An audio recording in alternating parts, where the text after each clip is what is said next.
যে মসজিদের ইমাম, আপনারা রাষ্ট্রের কাছে অনেক কিছু চান, কিন্তু রাষ্ট্র পরিচালনার মধ্যে সবচাইতে মূলনীতি হওয়া উচিত আমরা রাষ্ট্রকে কি দিতে পারি। বিএনপির স্থায়ী কমিটির সদস্য জনাব সালাউদ্দিন আহমদ সাহেব বলেছেন, আমরা সবাই রাষ্ট্রের কাছ থেকে দাবি দাওয়া পেশ করি, খুব স্বাভাবিক, কিন্তু রাষ্ট্রকে আমাদের দেওয়ার চেষ্টা করা দরকার। তার সাথে পরিপূর্ণভাবে সহমত পোষণ করে একটি কথা আমি বলতে চাই, সেটা হলো এদেশের 3 লক্ষ মসজিদের কমপক্ষে 6 লক্ষ ইমাম মুয়াজ্জিন রাষ্ট্রকে দেওয়ার জন্য প্রতিনিয়ত চেষ্টা করেন এবং দিয়ে যাচ্ছেন। দুর্ভাগ্যজনক বাস্তবতা, স্বাধীনতার 50 বছর পরেও ইমাম মুয়াজ্জিন এবং আলেম ওলামাদের কোনো অবদানের স্বীকৃতিটুকু রাষ্ট্র কখনো দিতে পারে নাই।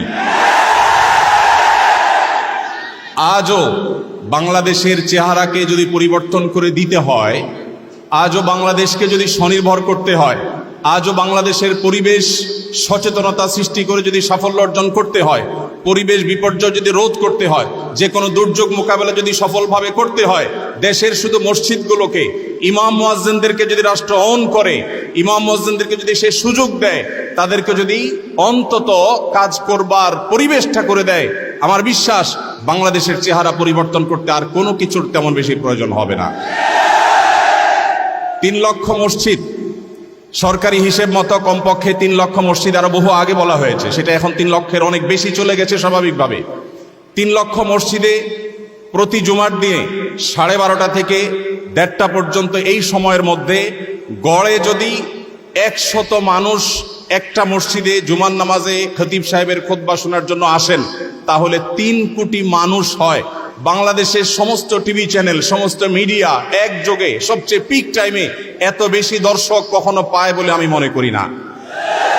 এবং সারা সপ্তাহের সবচাইতে মূল্যবান সময় বৃহস্পতিবার রাতে, শুক্রবার অফিস নেই, স্কুল কলেজ নেই, মাদ্রাসা নেই, সবাই ফ্রেশ একটা ঘুম দিয়ে, সপ্তাহের সবচাইতে ভালো গোসলটা দিয়ে, সবচেয়ে ভালো নাস্তাটা করে, সবচেয়ে সুন্দর পোশাকটা পরে, সবচেয়ে ভালো আতর পারফিউম ব্যবহার করে, সবচেয়ে মূল্যবান সময়টা খতিব সাহেবদের সামনে গিয়ে দোজানো হয়ে বসে। পৃথিবীর অন্য কোনো কৃষ্টি, কালচার, কোনো সিস্টেমে একসাথে একটা দেশের 3 কোটি মানুষকে অ্যাড্রেস করার এই সুযোগ ইমাম সাহেব, খতিব সাহেবরা ছাড়ার কারোর হাতে নেই।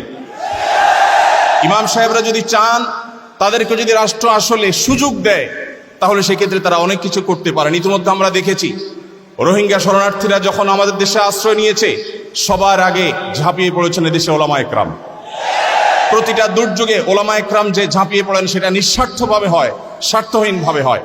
আমার উদাত্ত আহ্বান যে আগামীর বাংলাদেশে এদেশের মসজিদগুলোকে, আলেম ওলামাদেরকে যেন রাষ্ট্র অন করে, তাদেরকে কাজের সুযোগ দেওয়া হয়।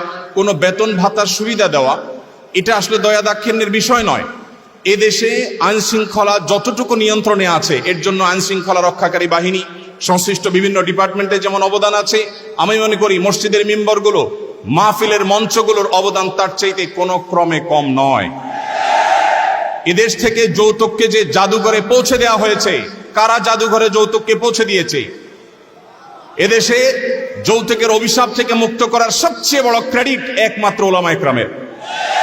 এখনো কোন মসজিদের মিম্বর থেকে, কোন মাহফিলের মঞ্চ থেকে মানুষকে চুরি করতে, দুর্নীতি করতে, ডাকাতি করতে, মাদকাসক্ত হতে, কোনো খারাপ কাজের প্রতি আহ্বান করা হয় না।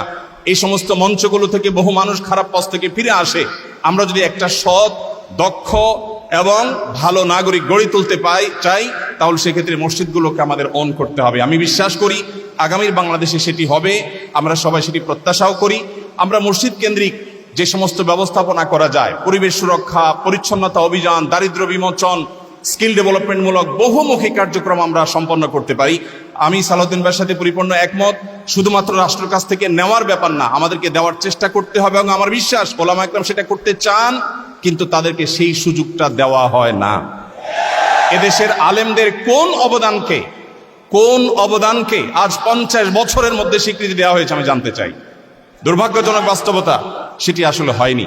তা আমরা নতুন বাংলাদেশে অন্তত প্রত্যাশা করি যে আমরা সবাই মিলে, শুধু আলেম ওলামা নয়, সকল ধর্মের মানুষ কাঁধে কাঁধ মিলিয়ে আমাদের এই প্রিয় বাংলাদেশকে আমরা বিশ্বের দরবারে উন্নতির চরম শিখরে পৌঁছতে চাই।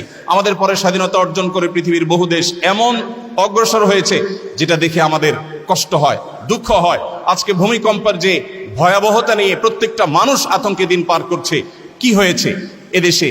একটি মানুষের জীবন নিরাপদ করবার জন্য যথাযথ ব্যবস্থাটুকু পর্যন্ত আমরা নিতে পারিনি। আমি আশা করি আগামী বাংলাদেশে যারাই আসবেন আমরা প্রত্যেকে এই ব্যাপারগুলোতে সচেতন থাকব।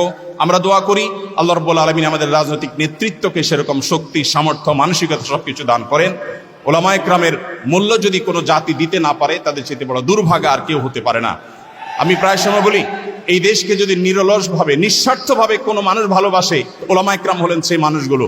অনেকে আছেন যাদেরকে হয়তো পার্শ্ববর্তী দেশ গ্রহণ করবে, অনেকে হয়তো আমেরিকা গ্রহণ করবে। ওলামায়ে কেরাম তাদের জায়গা এই দেশ, এই মাটি, ইনশাআল্লাহ তাআলা। তো আমি আশা করছি মসজিদে ওলামায়ে কেরাম নির্বিঘ্নে তাদের দায়িত্ব পালন করবেন। আলেমদেরও দায়িত্বশীলতার জায়গা আছে, আলেমরা যথেষ্ট দায়িত্বশীলতার সাথে আমাদের দায়িত্বগুলো পালন করতে হবে। রাষ্ট্রকে এগিয়ে নিয়ে যাওয়ার